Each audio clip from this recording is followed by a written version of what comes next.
கர்த்தருக்கு ஸ்தோத்திரம். இந்த நாள் தேன்துளி நிகழ்ச்சியிலே உங்களை நான் மீண்டும் சந்திப்பதில் அதிக மகிழ்ச்சி அடைகிறேன். சந்தோஷமா இருப்பீங்கன்னு நினைக்கிறேன். ஆண்டவர் உங்களுக்கு இந்த நாளில் ஒரு பெரிய ஆசீர்வாதத்தை கட்டளையிட இருக்கிறார். இந்த நாளில் கூட நாம் தொடர்ந்து சிந்தித்து வருகிறதான ஆண்டவருடைய நாமங்களிலே ஒன்றாகிய சில நாமங்களை பார்த்து கொண்டு வந்தோம். இந்த நாளில் கூட கர்த்தருக்கு கொடுக்கப்பட்டதான இன்னொரு நாமம் என்னவென்று சொன்னால் யெகோவா நிசி. யெகோவா நிசி என்று சொன்னால் கர்த்தர் அவருடைய கொடி என்று அர்த்தம்.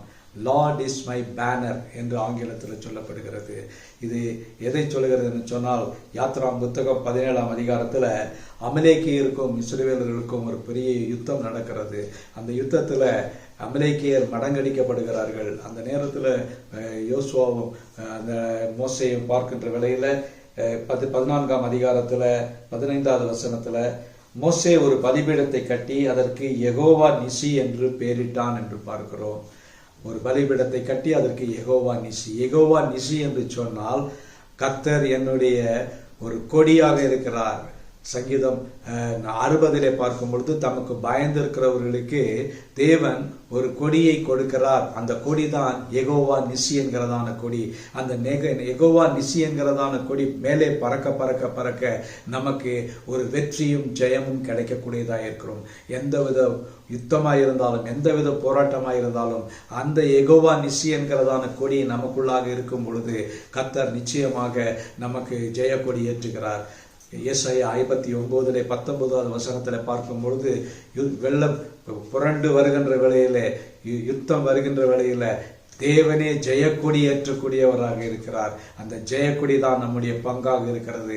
அந்த ஜெயக்கொடியை பெற்று நம்ம ஒரு வெற்றி பாதையிலே முன்னேறி செல்கிற வேளையில நமக்கு ஒரு ஜெயம் முழுவதுமாக கிடைத்து வெற்றி பாதையில் சொல்லுவோம். இந்த நாளில் அந்த ஜெயக்கொடியை பிடித்து நாம் நம்முடைய வாழ்க்கையில நடந்து சென்று வெற்றி பெறுவோம். நல்ல ஆண்டவரே, நன்றியோட துதிக்கிறோம், சொத்தரிக்கிறோம். இந்த நாமத்துக்காக நன்றி செலுத்துகிறோம். யெகோவா நிசி, நீர் எங்களுடைய கொடியாக இருக்கிறீரே, அதற்காக ஸ்தோத்திரம். லார்ட் இஸ் மை பேனர் என்று சொல்லத்தக்கதான அந்த கொடி எங்களுக்கு இருக்கும் பொழுது ஒரு பெரிய ஒரு வெற்றி கிடைக்கக்கூடியதாக இருக்கிறது ஐயா.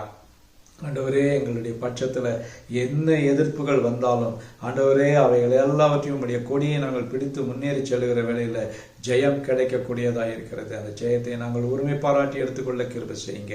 மீட்பர் இயேசுவின் நாமத்தில் ஜெபிக்கிறோம் நல்ல பிதாவே. ஆமேன், ஆமேன். கர்த்தர் உங்களோடு இருப்பாராக. இந்த நாள் உங்களுக்கு ஒரு ஆசீர்வாதமான ஒரு நாளாக அமையட்டும்.